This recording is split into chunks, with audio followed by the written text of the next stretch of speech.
Hello everybody, welcome to Analyzer GS. तो आज हम लोग अपना बीपीएससी 70th का इकोनॉमी का डिस्कशन को कंटिन्यू करेंगे और आज का जो टॉपिक होगा वो होगा मॉनेटरी पॉलिसी। राइट, तो चलिए अब हम लोग डिस्कशन को शुरू करते हैं।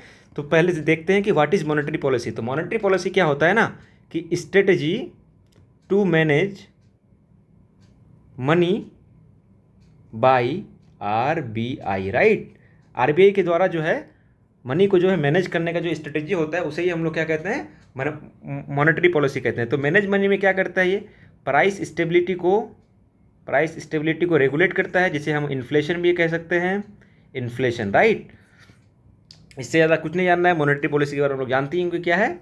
फिर से एक बार बता रहा हूँ, मैनेज मनी को जो है वो मैनेज करता है जिससे हम लोग की प्राइस स्टेबिलिटी रहे और इन्फ्लेशन रहे। और ये किन के द्वारा किया जाता है, ये आरबीआई के थ्रू किया जाता है। राइट, तो देखते हैं थोड़ा सा आरबीआई के बारे में हम लोग देख लेते हैं। एक्चुअली भी क्या है ना कि हम लोग कल के भी डिस्कशन में आरबीआई के बारे में देखे थे, लेकिन फिर भी आज भी देख लेते हैं। तो आरबीआई जो है वो आया था आपका आरबीआई एक्ट से। राइट, और सबसे पहले कब आया था, 1 जनवरी नहीं, 1 अप्रैल 1935 को। राइट, अब हम लोग देखते हैं कि ये उसके बाद धीरे धीरे, पहले ये इम्पेरियल बैंक हुआ करता था, उसके बाद धीरे धीरे क्या हुआ कि ये नेशनलाइज्ड हुआ। नेशनलाइज्ड कब हुआ भाई, तो ये हो गया आपका 1 अप्रैल को 1949 में। राइट, ये हो गया आपका नेशनलाइज्ड। राइट, अब देखते हैं अब देखिएगा आपका आरबीआई जो है ना, एक आरबीआई किन कमीशन के थ्रू बना था, मतलब कौन सी कमेटी इनको रिकमेंड की थी, तो वो थी आपकी हिल्टन कमेटी।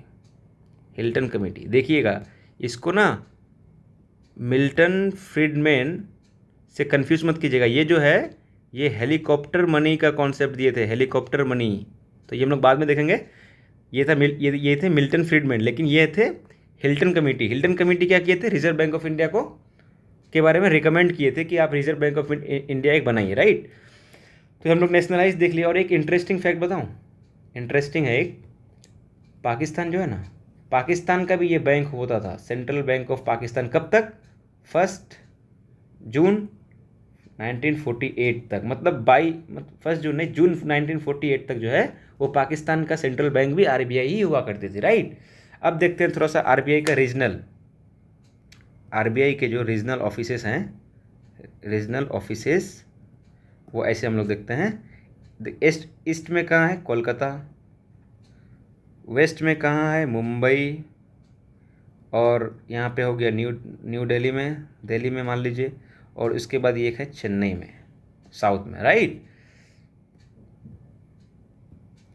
तो आरबीआई के बारे में एक चीज़ और ध्यान रखिएगा, let me change the colour.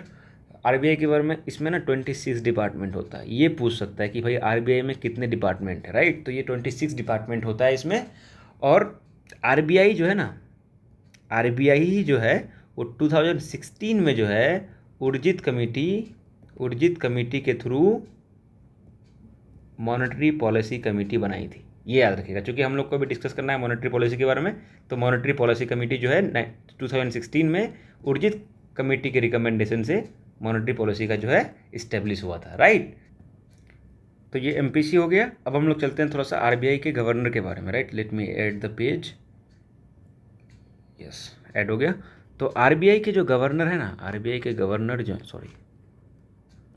जो है ना, इनको जो है, इनका जो क्वालिफिकेशन है ना, वो मेंशन नहीं है कॉन्स्टिट्यूशन में। राइट, कोई भी, मतलब कॉन्स्टिट्यूशन में कहीं पे भी मेंशन नहीं है, किसी भी ग्राउंड में ऐसा नहीं है कि भाई ये क्वालिफिकेशन होना चाहिए। उसके बाद ये 3 ईयर का होता है, 10 ईयर इनका, 3 ईयर्स। राइट, 3 ईयर्स का होता है। एक्सटेंड भी कर सकते हैं, सेंट्रल गवर्नमेंट एक्सटेंड भी कर सकती है। ठीक है, सेंट्रल गवर्नमेंट। और उसके बाद क्या होती है कि इनको जो रिमूव करते हैं ना, वो भी सेंट्रल गवर्नमेंट ही करती है। राइट, और इसके बाद जो है इसका जो अपॉइंटमेंट है ना, ये रीअपॉइंटमेंट हो सकते हैं। बार बार अपॉइंटमेंट, यहीं पे लिख देता हूँ, रीअपॉइंटमेंट जो है ये हो सकते हैं। राइट, तो चलते हैं अब हम लोग थोड़ा सा एमपीसी के बारे में। अभी हम लोग देखें ना कि एमपीसी आरबीआई कैसे बनाई थी, उर्जित पटेल कमेटी के थ्रू एमपीसी बनाई थी।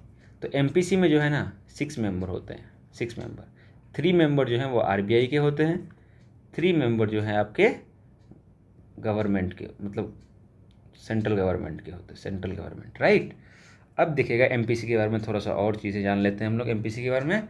एमपीसी जो है वो उर्जित पटेल कमेटी था, लेकिन रघुराम राजन जी उस वक्त गवर्नर थे, वही मतलब ये कमेटी को इस्टेब्लिश किए थे, इस कमेटी को अपॉइंट किए थे, फिर ये जाकर के उर्जित पटेल जाकर के एमपीसी बनाया, राइट।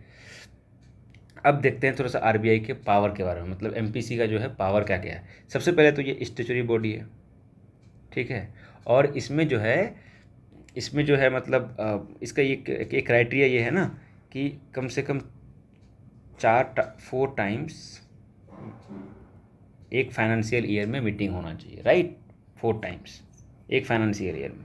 फिर दूसरा में क्या है कि कोरम जो है इनका कोरम 4 मेंबर का कोरम होना चाहिए, और जो डिसीजन होगा वो सिंपल मेजोरिटी से पास होगा, सिंपल मेजोरिटी से पास होगा। और गवर्नर के पास जो है ना, गवर्नर के पास जो है ये क्या बोलते हैं उसको, कास्टिंग वोट होगा, कास्टिंग वोट का पावर होगा, राइट। तो चलते हैं हम लोग थोड़ा सा मॉनेटरी पॉलिसी के बारे में देख लिए हम लोग। अब देखते हैं हम लोग थोड़ा सा मॉनेटरी पॉलिसी के बारे में, मॉनेटरी पॉलिसी का लिमिटेशंस के बारे में। एमपीसी भी देख लिए हम लोग, अब देखते हैं मॉनेटरी पॉलिसी का जो लिमिटेशंस है वो क्या क्या है। मॉनेटरी पॉलिसी जो है ना एक्चुअली में करता क्या है ना, ये कि ये डिमांड पुल इन्फ्लेशन जो होता है ना, इसी को टारगेट करती है, राइट। डिमांड पुल इन्फ्लेशन को ही ये टारगेट करती है। और कंट्रोल किसको किसको करती है भाई, कंट्रोल किसको किसको करती है, तो जो मनी जो है ना, जो मतलब लीगल वे में चल रही है, लीगल वे में, जैसे कि जिसमें टैक्स वैक्स दे रहे हैं, वहीं जो मनी मतलब दिखता है, सॉरी सिंपल भाषा में विजिबल जो मनी है उसी को ये मतलब जो ट्रैक होती है ना, जो मनी ट्रैक हो सकती है, उसी मनी को मतलब ये कंट्रोल कर सकते हैं, राइट। किसके थ्रू, मॉनेटरी पॉलिसी के थ्रू। बट जो ब्लैक मनी है या जो काउंटरफेट मनी है, या फिर आप देखिएगा तो मनी लॉन्ड्रिंग जो होता है, मनी लॉन्ड्रिंग, तो ये सारे चीज़ में जो है ना एमपीसी जो है, ये सॉरी मॉनेटरी पॉलिसी जो वर्क नहीं करती है। भाई जो ब्लैक मनी है उसमें आपको क्या टारगेट, आपको तो डेटा ही नहीं रहेगा ना आपके पास, प्रॉपर डेटा का अनअवेलेबिलिटी रहेगा, तो आप कैसे एक प्रॉपर टारगेट कीजिएगा, राइट।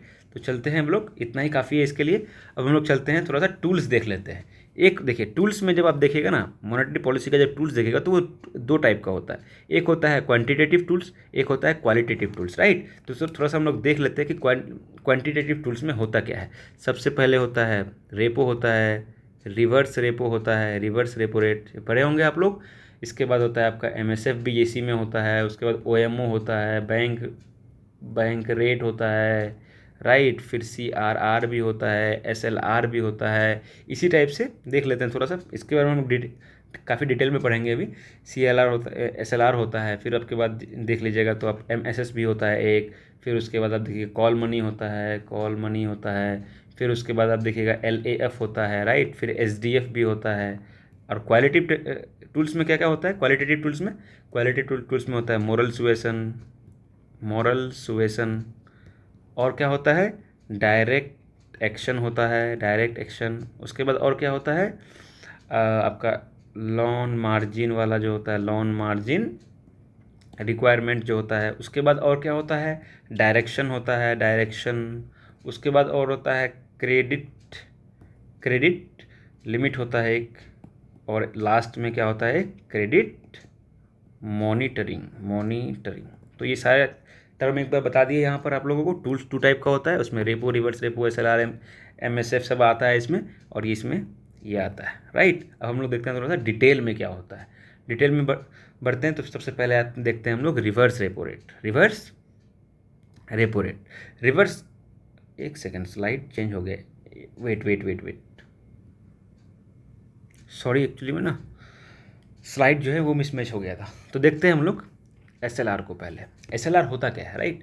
तो ये जो है ना, ये होता है एसएलआर जो है, ये लिक्विडिटी को मेंटेन करने के लिए ना बैंक जो है वो अपने साथ रखती है, मतलब बैंक जो है वो अपने मेंटेन जो करती है ना, वो अपने आप में ही करती है, राइट। और इसमें जो है ना, ये जो है कैश जो है उस टाइप, मतलब कैश अगर ना हो तो ज़्यादा अच्छा है, लेकिन गोल्ड और गवर्नमेंट सिक्योरिटीज़ जो है वो रहती है, राइट। तो जो है इसमें कैश भी रहता है, गोल्ड भी रहता है और गवर्नमेंट सिक्योरिटीज़ भी रहता है, लेकिन बैंक को जो है ना वो अपने आप में ही इनको मेंटेन करना होता है। अब देखिएगा, अगर अगर आरबीआई, मान लीजिए कॉन्सेप्ट है कि आरबीआई जो है, आरबीआई अगर एसएलआर का जो है परसेंटेज बढ़ा दिया, मान लीजिए, तो एसएलआर का परसेंटेज बढ़ा दिया तो मतलब बैंक के पास पैसा कम हो गया, मनी कम हो गया, मनी कम हो गया। जब मनी कम हो गया तो ये कौन सा हो जाएगा आपका, ये हो जाएगा आपका tight monetary policy, tight monetary policy. उसके बाद क्या हो जाएगा, जब टाइट होगा तो भाई रेट्स भी हाई हो जाएंगे। कौन सा रेट, इंटरेस्ट रेट्स जो हैं वो हो जाएंगे आपके हाई। कौन कैसे हाई होगा, जो बैंक जो है लोन देगी इंडिविजुअल को वहाँ हाई होगी, वहाँ हाई हो जाएगी, क्योंकि मनी जो है वो बैंक के पास कम है अब, राइट।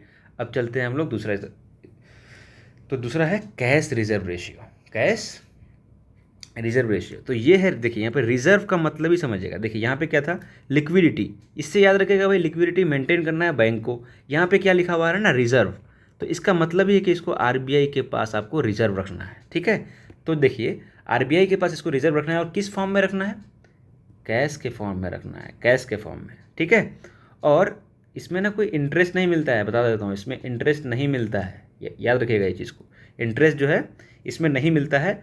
और जो है कैश रिजर्व रेशियो जो है, अब देखिए अगर कैश रिजर्व रेशियो में अगर मान के चलिए गवर्नमेंट जो है वो सीआरआर बढ़ा दी, तो फिर से मनी सप्लाई जो है वो बैंक के पास कम हो गई। जब बैंक के पास मनी सप्लाई कम हुई तो इंटरेस्ट बढ़ गया बोरोविंग का, लेंडिंग का, तो लेंडिंग का हो गया, तो भाई मार्केट में पैसा कम हुआ, मार्केट में पैसा कम हो गया। मार्केट में जब पैसा कम हो गया तो इन्फ्लेशन को टारगेट कर सकते हैं हम लोग, इन्फ्लेशन को टारगेट कर सकते हैं टाइट मॉनेटरी पॉलिसी के थ्रू। तो यही हो गया टाइट।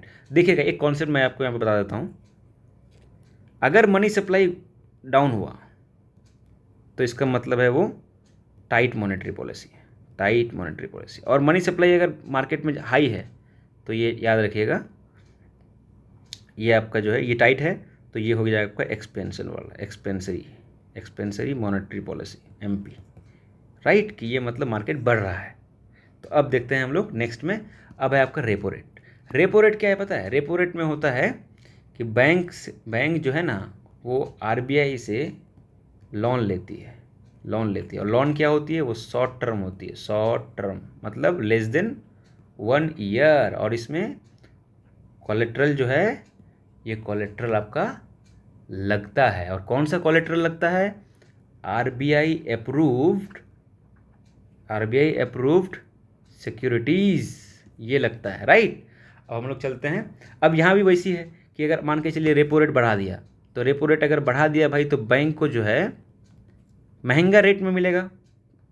जब लोन देगी ये आरबीआई, जब इनको लोन देगी तो प्राइस इसका हाई होगा ना भाई। तो जब हाई होगा तो जब बैंक के पास हाई होगा तो वो अपने इंडिविजुअल कस्टमर को भी हाई में देगा। जब वो हाई में देगा तो लोग कम अट्रैक्ट होंगे, राइट। जब लोग कम अट्रैक्ट होंगे तो मनी सप्लाई ऑटोमेटिकली घट जाएगी, राइट। चलते हैं फिर अब रिजर्व रेशियो में। रिजर्व रेशियो में क्या है कि यहाँ पर आरबीआई जो है ना वो लेती है लोन किससे, बैंक से, ठीक है। इतना ही इसमें याद रखना है कि यहाँ पर जो है, और यहाँ भी वही है, मतलब कि मतलब मॉर्टगेज वर्टगेज भी लगता है, मॉर्टगेज यहाँ भी देना होता है आरबीआई को। तो इतना ही बस याद रखिएगा, रिवर्स है रेपो रेट में, जो समझे ना सेम रिवर्स है इसमें, इसमें रिवर्स है, ये याद रखना है। चलिए नेक्स्ट में चलते हैं हम लोग मार्जिनल स्टैंडिंग फैसिलिटी में।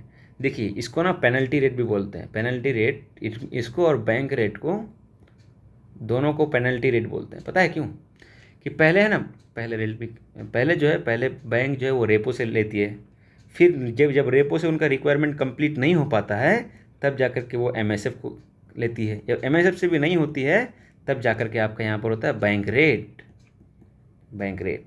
यहाँ पे भी आप याद रखिएगा, आप थोड़ा सा इसके बारे में हम लोग पढ़ेंगे डिटेल में अभी। तो एमएसएफ में जो है ना, इसमें जो है कोलेट्रल जो है गवर्नमेंट सिक्योरिटीज़ होना चाहिए, या फिर आप मान लीजिए कि आप एसएलआर में जो आपके पास है ना, एसएलआर में जो आप अपने पास रखे हैं मेंटेन करके, इसको भी आप शो कर सकते हैं एज ए कोलेट्रल, राइट। अब हम लोग देखते हैं कि ये फिर क्या होता है भाई, तो ये भी आपका होता है शॉर्ट टर्म होता है, राइट। इतना ही काफ़ी है। और इसीलिए अब देखिए रेपो रेट में मान के चलिए 4% के हिसाब से आपको मिल रहा है लोन, लेकिन यहाँ पे आपको 5% मिलेगा मान लीजिए, तो ये पेनल्टी रेट ना हुआ भाई, 1% बढ़ा ना भाई, तो इसी को बोलते हैं पेनल्टी रेट। अगर एमएसएफ से भी आप कंट्रोल नहीं कर पाइएगा तो बैंक रेट में जाइएगा, तो बैंक रेट में जब जाते हैं तो बैंक रेट को भी आपको वही बोलता है कि भाई ये भी पेनल्टी रेट है, चूँकि आपने रेपो में आपको रेपो में क्या होता है, रेपो 4% होता है, ऑलमोस्ट अभी 4% है, तो उसी हिसाब से मिलता है। लेकिन यहाँ एमएसएफ और बैंक रेट में आपको इंटरेस्ट ज़्यादा देना पड़ता है, राइट। अब चलते हैं हम लोग बैंक रेट की तरफ। देखिए बैंक रेट में क्या होता है ना, इसमें कोलेट्रल नहीं होता है, कोलेट्रल नहीं है। क्यों नहीं है? क्योंकि भाई आपने रेपो में भी कोलेट्रल दिया, एमएसएफ में भी कोलेट्रल दिया, फिर भी आप अपना रिक्वायरमेंट को फुलफिल नहीं कर पा रहे हैं, तो इसका मतलब है कि आपका मैनेजमेंट ठीक नहीं है, तो आपका बैंक जो है वो बैंकरप्ट भी हो सकता है। तो यहाँ पर आपको कोलेट्रल नहीं दे करके काइंड ऑफ आपको हेल्प दिया जाता है आरबीआई की तरफ से, और लेकिन इंटरेस्ट जो होता है ना, इसका इंटरेस्ट जो है उसका काफ़ी हाई होता है, राइट। चलिए इसके लिए इतना ही। और ये जो है एक बात याद रखिएगा, ये लॉन्ग टर्म के लिए होता है, यहाँ पर ये लॉन्ग टर्म। बाकी जो दोनों था ना, रिवर्स और रेपो रेट और एमएसएफ में, वो था शॉर्ट टर्म के लिए, बट ये जो है आपका ये लॉन्ग टर्म के लिए है, राइट। चलते हैं अब देखते हैं open market operation. Open market operation में क्या है कि बाई या सेल कर सकती है कौन, आरबीआई। किसको करेगी भाई, तो गवर्नमेंट सिक्योरिटीज़ को करेगी, गवर्नमेंट सिक्योरिटीज़ को कभी भी बाय और सेल कर सकता है। अब मान लीजिए एक एग्जांपल दे रहा हूँ कि आरबीआई जो है सेल कर दिया कोई गवर्नमेंट सिक्योरिटीज़, तो इसका मतलब है सेल अगर किया तो मार्केट से इन्होंने लिक्विडिटी उठाया, तो लिक्विडिटी जब ये सेल करने के बाद क्या होता है ना कि मनी सप्लाई मार्केट में घट जाती है। लेकिन अगर ये आरबीआई बाई करती है कुछ, तो इसका मतलब है कि आरबीआई पैसा दे रही है मार्केट को, तो यहाँ पर मनी सप्लाई बढ़ जाएगा, तो यहाँ इन्फ्लेशन को थोड़ा सा बूस्ट मिलता है और यहाँ पर थोड़ा सा इन्फ्लेशन कम होता है, राइट। ऐसी करके सब जगह मतलब याद रखिएगा कि मनी सप्लाई घटा तो भाई इन्फ्लेशन को टारगेट किया जा रहा है, इन्फ्लेशन नीचे होगा, क्योंकि टाइट मॉनेटरी पॉलिसी, इसको हम लोग बोलते हैं कॉन्ट्रैक्शनलिटी बोलते हैं, और इसको ही हम लोग क्या बोलते हैं, हॉकिस भी बोलते हैं, हॉकिस, राइट। और हम लोग वो इसको क्या बोलते हैं, एक्सपेंसरी को एक्सपेंड जब करती है तो उसको बोलते हैं हम लोग डोविस बोलते हैं, राइट, डोविस। चलते हैं हम लोग नेक्स्ट में। अब देखते हैं मार्केट स्टेबलाइजेशन स्कीम क्या होता है। देखिए मार्केट स्टेबलाइजेशन स्कीम में क्या होता है ना कि फॉरेन इन्वेस्टर जो है या फॉरेन मनी जब मार्केट में बहुत ज़्यादा आ जाती है ना, मार्केट में मान के चलिए बहुत आ गई, तो अब भाई इसको रेगुलेट कैसे किया जाएगा। मार्केट में अगर ज़्यादा मनी आ गया, फॉरेन मनी भी, तब भी तो मनी सप्लाई बढ़ गया ना, तो मनी सप्लाई जो ही बढ़ेगा तो इन्फ्लेशन बढ़ेगा, कॉन्सेप्ट है ये। इन्फ्लेशन जब बढ़ेगा तो होगा क्या ना कि फिर आरबीआई यहाँ पर इंटरप्ट करेगी, और यहाँ पर करेगी क्या, इसको चेक करने के लिए फॉरेन मनी को यहाँ पर लेके आएगी, और लिक्विडिटी को जो है ना, लिक्विडिटी को पूरा मतलब चूस लेगी। क्या करेगी, सीधा एकदम अपने भाषा में अगर आप समझिएगा तो लिक्विडिटी को क्या करेगी, सक कर लेगी।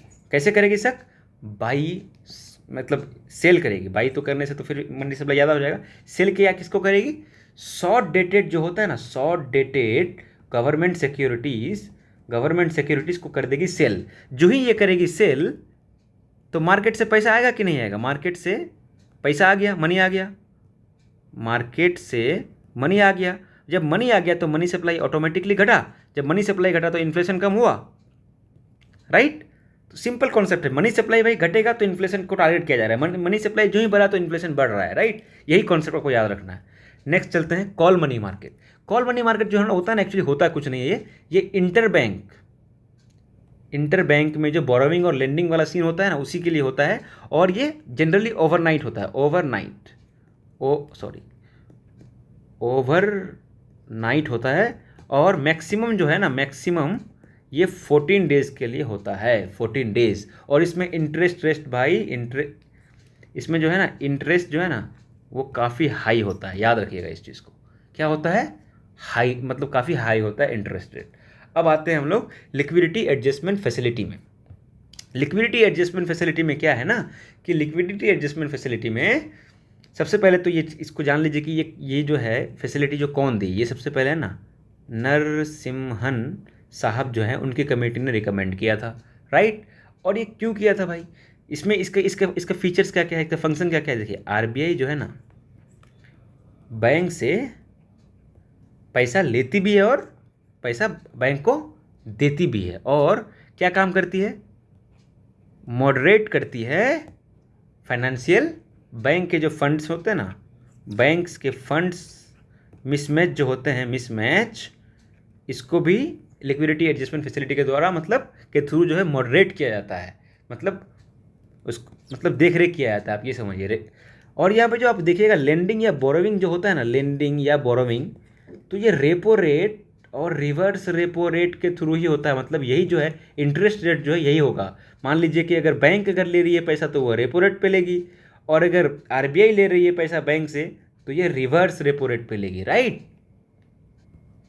और ये जो है ना, ये भी आपका शॉर्ट टर्म ही होता है। और क्या होता है इसमें, इसमें जो है ना एक एक एग्रीमेंट होता है कि रीपरचेज का जो है ये एग्रीमेंट होता है कि अगर आपने भाई लिया और मतलब जो कोलेटरल आपने दिया, सिक्योरिटीज़ जो आपने दिया, उसको अब भाई आपको रीपरचेज भी करना होगा, राइट। और इसमें जो है रीपरचेज करना होगा, इतना ही हम लोग जानना चाहिए हम लोग को। और इसमें जैसे हम लोग देखे थे ना, उसमें बैंक रेट बोलते हैं, एमएसएफ में हम लोग क्या देखे थे कि एसएलआर का आप वो कर सकते हैं, राइट, एसएलआर को आप लोग यूज़ कर सकते हैं। बट लिक्विडिटी फैसिलिटी में जो है ना, वो हम लोग एसएलआर का कोटा को यूज़ नहीं कर सकते हैं, राइट। तो चलते हैं हम लोग नेक्स्ट में। नेक्स्ट है आपका स्टैंडिंग डिपॉजिट फैसिलिटी, इसी को हम लोग बोलते हैं एसडीएफ। ये क्या होता है, अब मान लीजिए कि आपके पास बैंक है, आपके पास काफ़ी एक्सेस मनी आ गया, एक्सेस मनी आ गया, तो आप इस मनी को तो पार्क करना चाहेंगे ना, कहीं पर पार्क करना चाहेंगे, कहीं पर रखना चाहेंगे, तो आरबीआई को आप रखने देते हैं भाई कि मेरा मनी को आप पार्क कर दीजिए। बस इतना ही है स्टैंडिंग डिपॉजिट फैसिलिटी। और इसमें एक इम्पॉर्टेंट ये चीज़ है ना कि इसमें कोलेट्रल जो है मॉर्टेज जो है वो नहीं होता है। ऐसा नहीं है कि भाई हम बैंक कहेगी कि मैं आपका तो इतना पैसा पार्क कर रहा हूँ आपके पास, तो आप मुझे कुछ मॉर्टेज दीजिए, तो ऐसा नहीं होता है, ठीक है। तो चलते हैं हम लोग नेक्स्ट में। नेक्स्ट है आपका क्वालिटेटिव टूल्स में जो है वो आता है, जैसे हम लोग क्वांटिटिव देख लिए, अभी क्वांटिटेटिव देख लिया ना भाई, तो अब हम लोग देखेंगे क्वालिटेटिव। तो क्वालिटेटिव में क्या आता है, मोरल सुएसन क्या होता है पता है, कि बैंक को जो है ना, बैंक को आरबीआई क्या बोलेगी कि आपको यू शुड एक्ट लाइक आप ये बोल सकते हैं ना कि you should curve the money supply, ऐसे करके, मतलब इनको सिंपली मैं बता रहा हूँ आपको कि मोरल सुएसन का मतलब है कि आपको ये करना चाहिए, मतलब शुड में शुड या आउट, आपको ये करना चाहिए। लेकिन और देखिए, ऐसे हम लोग को बोलते हैं ना कि हम लोग के फादर क्या बोलते हैं, भाई तुम्हें पढ़ना लिखना चाहिए, तो यही है मोरल सुएसन। अब हम लोग क्या करते हैं, उसके पढ़ने बैठते हैं, पढ़ते लिखते हैं, तो यही है मोरल सुएसन, कि भाई मोरली बोल रहा है कि भाई तुम्हें ये करना चाहिए, because I am the guardian of the और whole Indian economy, RBI is the guardian of whole Indian economy. तो आपको मैं मतलब एक मोरल सुएसन के थ्रू मतलब आपको मैं सजेस्ट कर रहा हूँ कि आपको ऐसा करना चाहिए, ठीक है। ये हो गया मोरल सुएसन, ये बाइंडिंग नहीं होता है, राइट। अब दूसरा आते हैं हम लोग डायरेक्ट एक्शन। जब मोरल सुएसन नहीं होगा तो ये डायरेक्ट एक्शन भी ले सकते हैं। जैसे डायरेक्ट एक्शन किस टाइप का लेंगे भाई, है कि नहीं, डायरेक्ट एक्शन में ले लेंगे कि भाई इसका जो है क्या बोलते हैं, सैंक्शन लगा देंगे इनके ऊपर, राइट, सैंक्शन लगा देंगे, कुछ मतलब क्या बोलते हैं, फाइन लगा देंगे। अब हम लोग देखते हैं loan margin requirements. Loan margin requirements कुछ नहीं होता है भाई। देखिए होता क्या है कि मान लीजिए कि आपके पास कोई कोलेट्रल है, तो ये अगर 100 रुपये का है ना, 100 रुपये का, तो इस फैसिलिटी के थ्रू जाइएगा ना, तो ये आपको देगा 60 रुपये, यही वाला चीज़ है। अगर आप इसको देखेंगे तो डिफरेंस बिटवीन एक second, difference between loan value and the value of security, right. ये क्या है, difference between loan value and the value of security, right. इतना ही बस याद मत देखिए, लोन का वैल्यू है 100 रुपये, लोन का वैल्यू है 60 रुपये, सिक्योरिटी का वैल्यू है 100 रुपये, तो यहाँ पे मिसमैच हुआ ना, ये डिफरेंस है ना, इसी को बोलते हैं हम लोग लोन मार्जिन रिक्वायरमेंट्स। चलिए अब हम लोग चलते हैं डायरेक्शन की तरफ। डायरेक्शन क्या होता है भाई, तो कुछ नहीं है भाई, आरबीआई जो है ना, नामे से आपको पता चल रहा होगा, आरबीआई जो बैंक को डायरेक्शन देती है कि आपको ऐसे ऐसे करना चाहिए, ऐसे ऐसे करना चाहिए, ऐसे ऐसे करना चाहिए, ऐसे ऐसे मतलब मतलब वो बताते हैं कि अब डायरेक्शन का मतलब जानते हैं ना क्या होता है, वही होता है भाई। तो आरबीआई क्या करती है, डायरेक्शन देती है। डायरेक्शन किसको देती है, कमर्शियल बैंक को। कमर्शियल बैंक को किससे रिलेटेड, लेंडिंग पॉलिसी से रिलेटेड, लेंडिंग पॉलिसी से रिलेटेड। चलिए अब हम लोग नेक्स्ट चलते हैं, क्रेडिट लिमिट। क्रेडिट लिमिट क्या है ना, कि आप मान लीजिए कि बहुत ज़्यादा दे रहे हैं, मतलब आप लोन जो है बहुत ज़्यादा दे रहे हैं, बहुत ज़्यादा, तो ये आएंगे आपके पास आरबीआई और बोलेंगे कि भाई आप इतना लोन नहीं दे सकते हैं, इतना ज़्यादा आप नहीं दे सकते हैं, आप इस तरह से फ्रीक्वेंट लोन क्यों दे रहे हैं, मतलब सबको आप लोन दे रहे हैं, आपका इंटरेस्ट रेट भी डाउन है ऐसे करके, तो ये क्रेडिट लिमिट लगा सकते हैं, राइट। अब आता है क्रेडिट मॉनिटरिंग। क्रेडिट मॉनिटरिंग में क्या है, क्रेडिट मॉनिटरिंग में है, सॉरी, क्रेडिट मॉनिटरिंग में है कि 5 करोड़ से अगर कोई ऊपर लोन लेगा ना भाई, 5 करोड़ से ज़्यादा अगर कोई लोन लेगा ना, तो आरबीआई का अप्रूव चाहिए, अप्रूव चाहिए, राइट। तो आज हम लोग जो है पूरा सॉरी पूरा जो है मॉनेटरी पॉलिसी जो है वो देख लिए। अब जो हम लोग का कल का टॉपिक होगा ना, वो होगा इन्फ्लेशन। और इन्फ्लेशन नहीं होगा, सबसे उसके बाद आएगा हम लोग का फिजिकल पॉलिसी। फिजिकल पॉलिसी हम लोग देख लेंगे, उसके बाद आएंगे हम लोग इन्फ्लेशन में। क्योंकि इन्फ्लेशन में जो है ना, गवर्नमेंट भी इन्फ्लेशन को टारगेट करती है और आरबीआई भी करती है। गवर्नमेंट भी करती है और आरबीआई भी करती है। गवर्नमेंट कैसे करती है, फिजिकल पॉलिसी के थ्रू, आरबीआई कैसे करती है, मॉनेटरी पॉलिसी के थ्रू। तो हम लोग इसको नेक्स्ट वीडियोज़ में देखेंगे। तो चलिए, और आप लोग अगर इस चैनल को सब्सक्राइब नहीं किए, यहाँ पे भी आपका है ना PYQ डिस्कशन होता है फॉर यूपीएससी, तो ऐसे करके आप सर्च कीजिएगा, यूट्यूब में आपको मिल जाएगा। और यहाँ पे तो आप बने हुए हैं ही।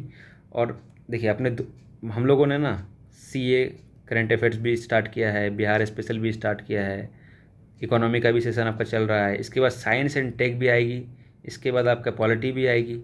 तो हम लोग by end of the September है ना, एंड सितंबर तक हम लोगों ने जो हाई यील्डिंग टॉपिक्स होंगे, जो मतलब बीपीएससी को जो एनालाइज करने के बाद जो टॉपिक सबसे ज़्यादा इंपॉर्टेंट होंगे, अब तो थोड़ा सा बीपीएससी अपना लेवल भी बढ़ा दिए है ना, अपना लेवल भी बढ़ा दिया, तो उसको देखते हुए हम लोग ये सारा सीरीज लेके आएंगे और आपको सितंबर के लास्ट तक आपको फुल बीपीएससी का जो है ना मोस्टली चीज़ आपको इस चैनल में आपको कवर्ड मिलेगी, ठीक है। तो अपना बहुत बहुत ख्याल रखिएगा।